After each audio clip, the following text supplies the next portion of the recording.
مدنی پھولوں کی مدنی مہک سلسلے میں حاضر ہیں۔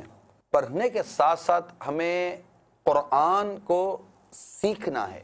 قرآن پڑھنے میں بھی اگر لذت نہیں ملے گی، لذت ملے گی کہاں پھر یار؟ اس کو سینے سے لگا یار، اللہ اس کا نور میرے سینے میں داخل کر، میرے دل میں داخل۔ رمضان مبارک میں ہمیں اس بات کا احساس دلایا جاتا ہے کہ غریبوں کی مدد کرو، پریشان حالوں کی مدد کرو۔ ہم یہاں نہیں سوچیں گے کہ یہ بھی نیکی ہے، میں اس کو چھپاؤں، میں نے اس کو پیسے دیے۔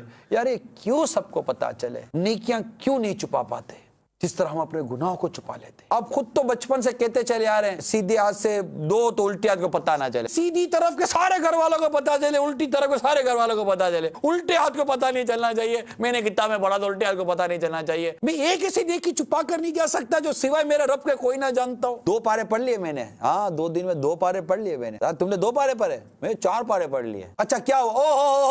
او یاسین شریف روز پڑھ لیتی ہو، یہ او تو مل گیا۔ یہ نیکیاں اگر چلی گئیں تو کیا ہوگا؟